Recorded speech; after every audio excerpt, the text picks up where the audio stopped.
So many young people are hungry for change and have a clear eye view of the problems and how to fix them.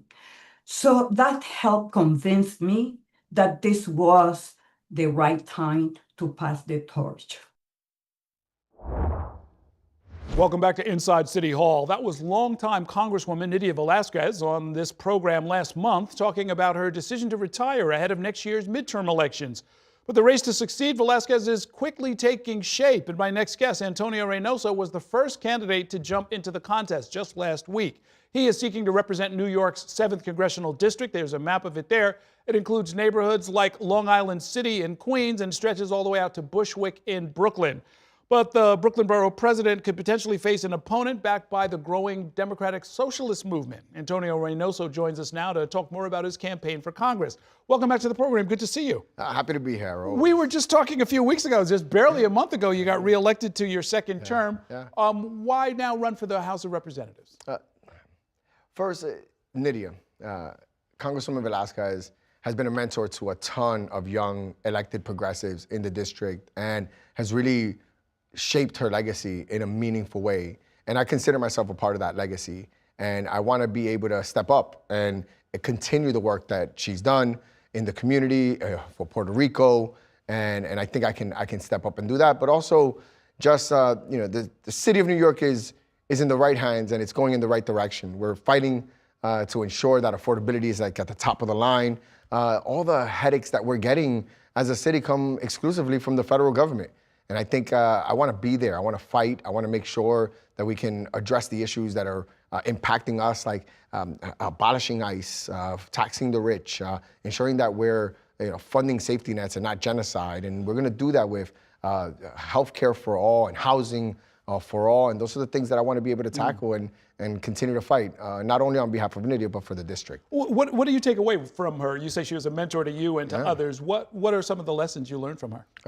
Learning how to fight. I was born into politics, fighting against the Democratic Party in Brooklyn. That was a very strong party that no one ever thought could be defeated. And we learned how to organize, and we were on the ground making sure that the moms and pops and the grandmas, the tenant associations, the school leadership, and we were all together fighting systems of oppression within the Democratic Party. And the first person that was with us was Nydia Velazquez, and she was alone. And Nydia never worried about being alone. She always thought that choosing the right fights were where we should always be, regardless of whether or not it's a lonely place. Thankfully, through her years and her guidance, many of us came up and now became elected officials. And Nydia is leaving a legacy with 13, 14 elected officials that she supported in one way or the other. So what I take from her is just like choosing the right fights, always leading with your heart and your conscience. And I think she did a really good job. You look at these elected officials on the ground and their integrity and their strength and their talent is amazing. The district was specifically created as a Latino district, and I do remember when she won, it was extraordinary. And it used to be a little bit broader. It used to jump over into Manhattan and so forth and so on. But that's in part the reason that she became the first Puerto Rican woman ever elected to Congress. Yes. I looked at the numbers again. It's still about 37% Latino, 37% white. Is it important that it remain a Latino district?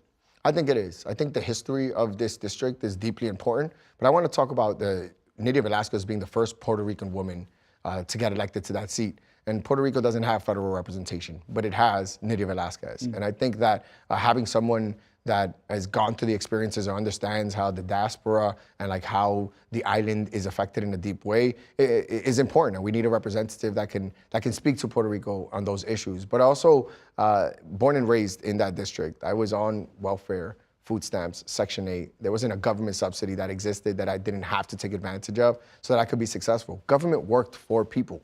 And it worked for me, it worked for my family, and now I'm running for Congress because of that type of support. So I want to push back against Trump, and I want to make sure that future families that come into this country, immigrants that come into this country, have a path to success that we were awarded and that I can pay that forward.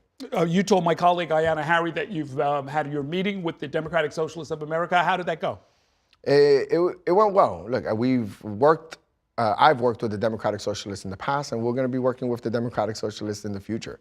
I think Zoran Mamdani's win is a reflection, especially in our district where he won by 52 points, I believe, or by a huge margin, is a reflection of the organizing we've been doing for a long time. The NKD and New Kings Democrats fighting the Democratic machine, we were fighting then. We have organizations and systems by which Nydia helped come up and build, like these not-for-profit organizations that are deeply important. We've been doing a ton of organizing that made this area ripe for progressive politics to thrive, like Zoran Mamdani. And I'm looking forward to continuing to work with the DSA. And I just want to be clear, I supported Zoran Mamdani. I supported Julia Salazar, who is an amazing DSA rep, or rep for our community that is meaningful. We were there with them with Debbie Medina when she first ran, long before people even knew what the DSA was doing. And we were there supporting all the way through. So I see it more as a partnership. But to be clear, this district is represented by the Doñas and the Dongs, represented by the tenant associations and the NYCHA development and the Lindsay Park development and so forth. Like, there's so many aspects of what this community is about. And I'm looking to build a coalition that is reflective of that community and represent it when I become a congressman. Have you spoken with Mayor-elect Mamdani about your campaign? I have spoken to Mayor-elect Mamdani. It was a good conversation. Like, obviously he understands who I am and where I come from. Obviously, I was a huge ally of his. I was the first non-DSA elected to do a commercial for him for Brooklyn and really show up for him.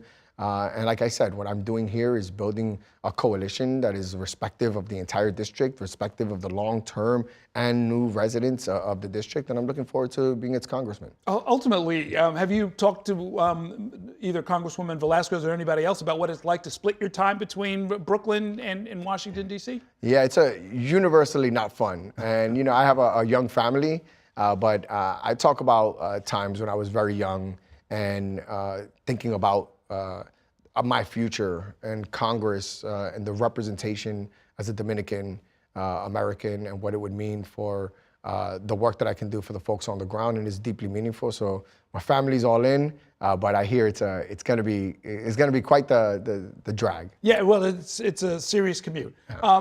What committee would you want to serve on and why? Look, that's very interesting as a coming in.